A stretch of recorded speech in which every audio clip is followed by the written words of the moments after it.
Hi everybody, my name is Overtime, and I want to present to you a work performed by myself and my colleague Dan Swissa, along with our advisor, Professor Brafman. So our agenda today, we will talk about autonomous robot development, then we will review some existing systems to integrate robotics and AI planning, the gaps we found, our contribution, an experiments video, and a summary. So first of all, how are companies currently developing autonomous robots? This information was taken from two large companies developing autonomous robots. So we can say we fully describe what's going on, but this will give us a good concept. So what they are doing, first of all, they implement basic skills for the robot, and things like the ability to navigate, to perform arm manipulation to grasp objects or object detection. Then afterwards they implement a decision-making mechanism, something that can schedule this basic skill to achieve a high-level goal. And what they do, they manually write scripts to schedule these basic skills. And this is not something simple. Why? Because robots are physical agents and their actions are not deterministic. Sometimes the pick actions can miss the toy, and sometimes it can hold it, and sometimes it can also say that it's holding it when it's not holding it. So also the sensing is noisy, and also the robot has a partial view of the world, so it doesn't the script writer doesn't really know the current state of the robot. So writing such scripts, it's hard. Also they want to describe scripts that optimize conflicting objectives, like to do the task as fast as possible, but also to do it as reliable as possible, and not to endanger the robot or its environment. After they do succeed to write such a script, if the environment change, like they have two different baskets than the basket we see here to collect the toys, or maybe they have a different model of the robot with a different arm, then they need to rewrite the script. So this is a challenge for them.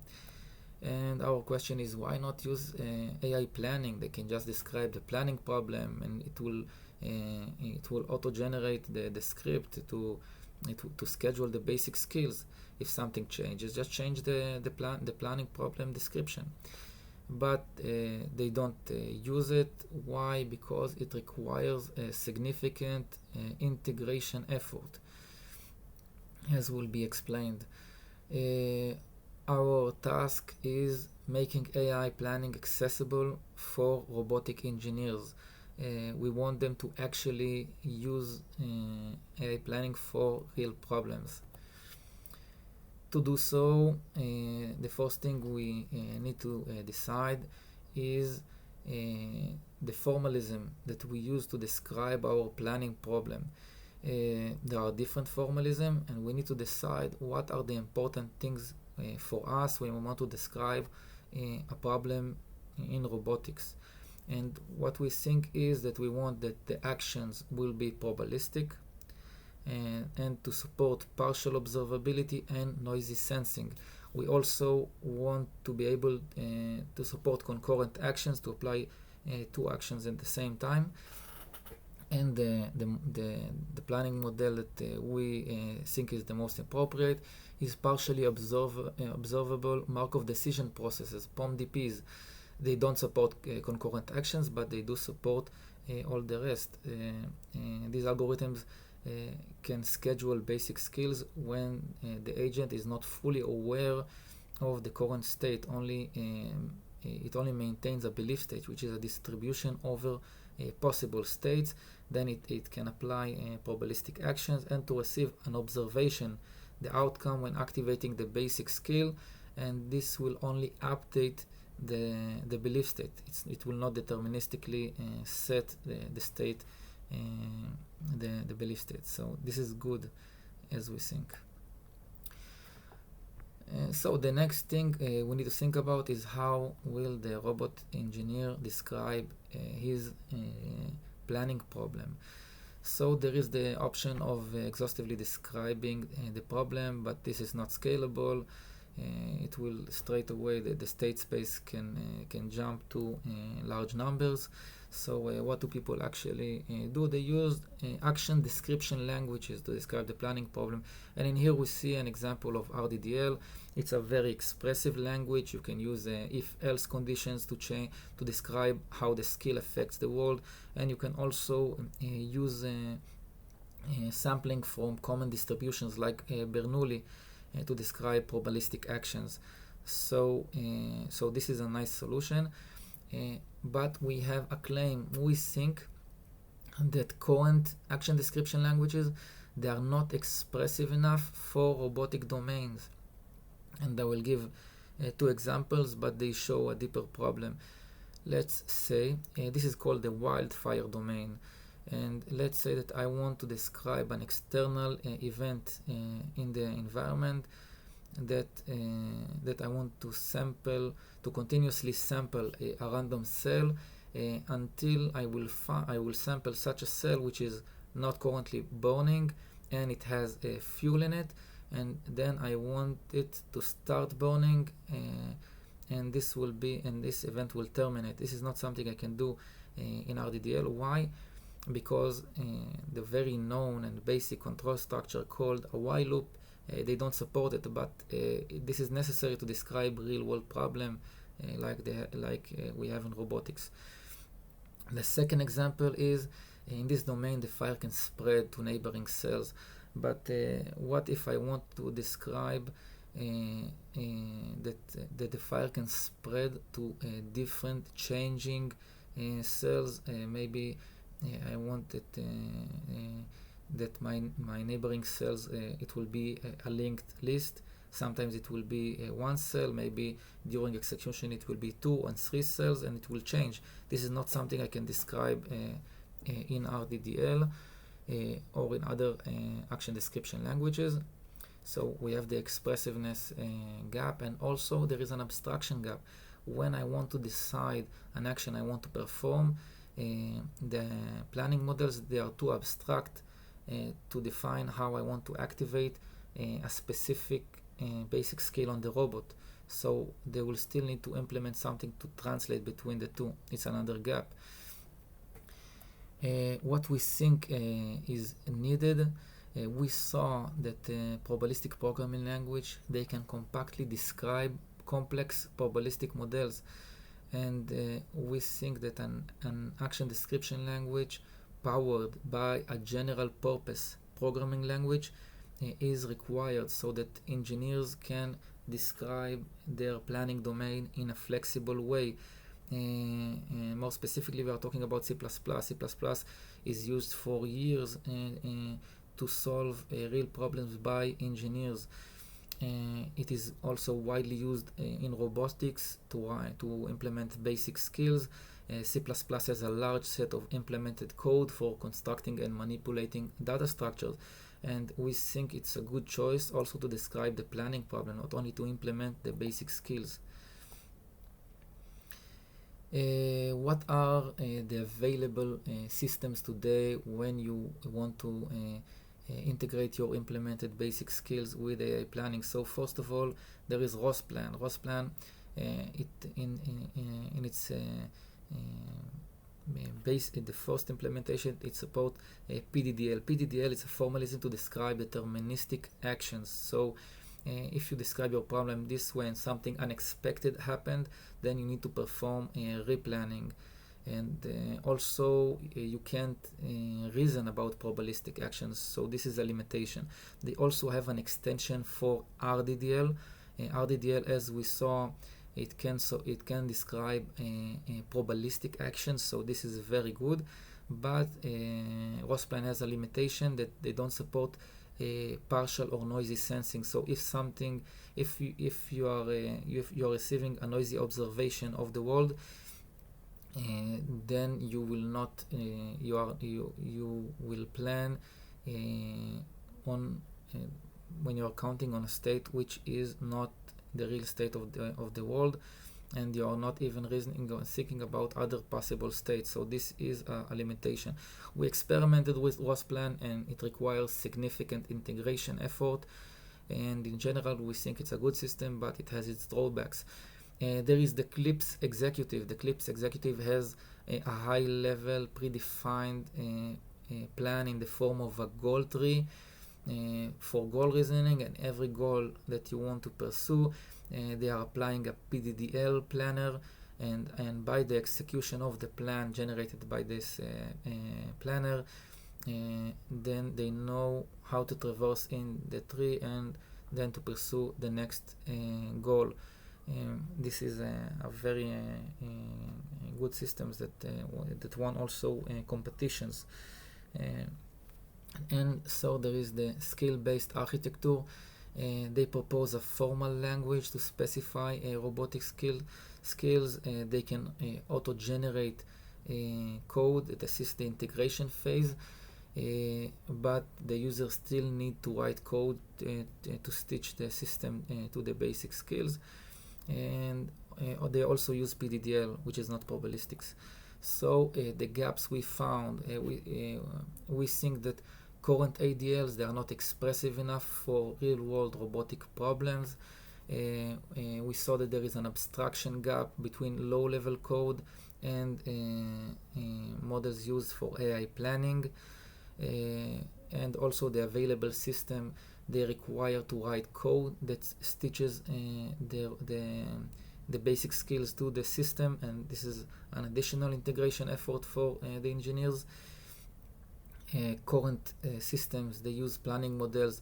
Most of them don't even support probabilistic planning, and those that do support, they don't support noisy sensing of the world, and we think these are key characteristics of robotics that must be supported. And also we think that a solution shouldn't be tightly bound to any specific robotic system. So what is our contribution? We introduced the Autonomous Robot Operating System, the AOS. This is a plug-and-play solution, so the engineers should only supply their documented code and the robot goals, and the system will do all the rest. It will stitch their code to the system, and it will activate the basic skill to achieve the goals. And each robot skill has to be documented with two formats. One, we introduce our generative skill documentation language, GSDL. This is an action description language powered by C++. This is how they are describing the behavior of their skill in the context of the planning domain. Second, each skill has to be documented using an abstraction mapping, an AM file. This will document on how to actually apply to activate the robot skill code, and also to translate the outcome from of executing this skill to something that the AI planner can reason with. The possible state variables in the domain and the robot objectives, they will be described using a single environment file. So about the actual documentation, this is a figure of the system architecture, and the functional layer is the robot framework. And now I want to discuss about the middleware. This is the component that connects the system to the functional layer, and we auto-generated based on the documentation, based on the abstraction mapping. And so the engineer must describe on how to activate the code, and in here we see an example on how to activate a ROS service, how to document it. ROS is the most common framework for robotics, and in here there is a process, a basic skill that can be a ROS service, so you can describe its path and how to actually activate it.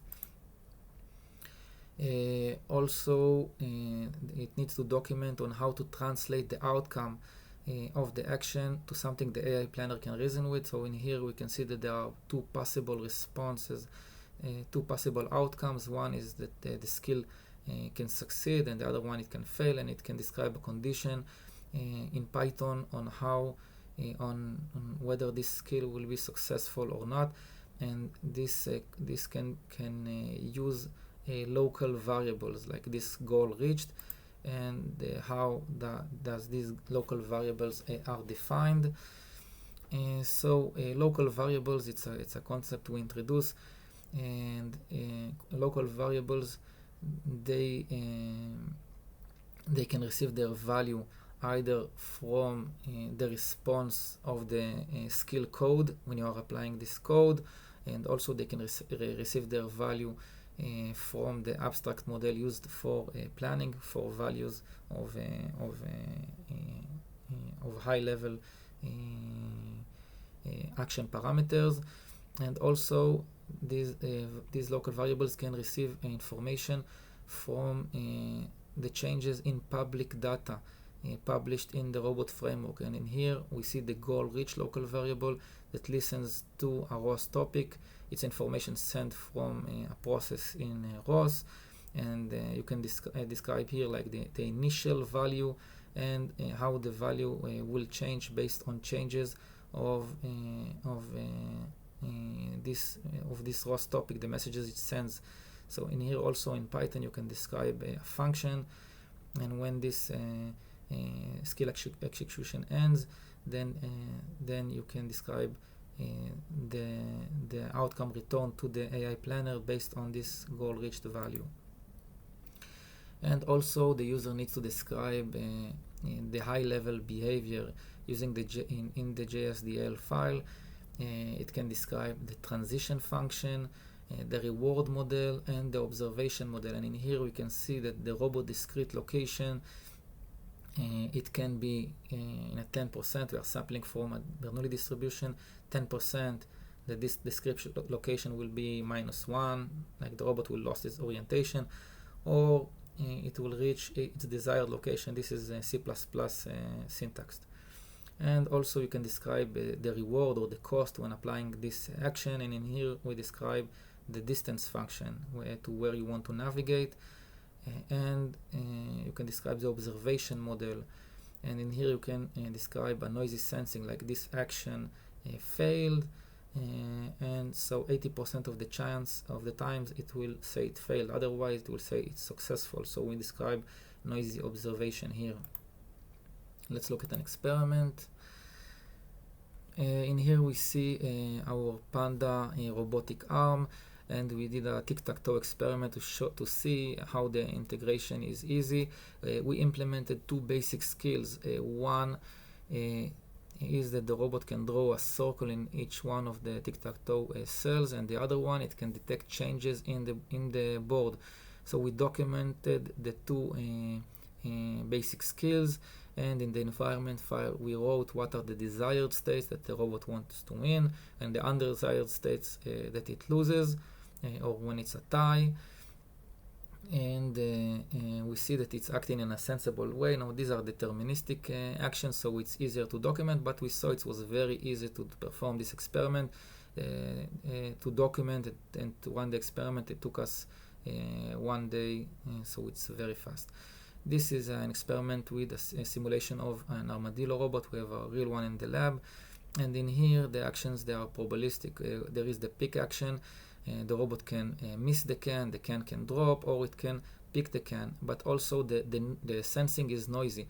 After this skill, it can return success even when it fails, and vice versa. And we documented everything, and we saw that we are receiving a sensible behavior, and it was very easy to document, and also to change the model. Sometimes you see from the experiments that the model is different, and it's easy to document these changes.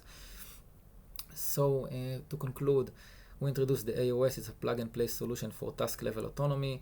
We introduced the GSDL, which is a C++ powered action description language, and our abstraction mapping. For future work, we plan to perform a user study on the AOS in the next semester. We have a work in progress for anomaly detection with the system. and we want to use machine learning to improve the documentation given by the user, and also to support multi-agent planning. Thank you very much.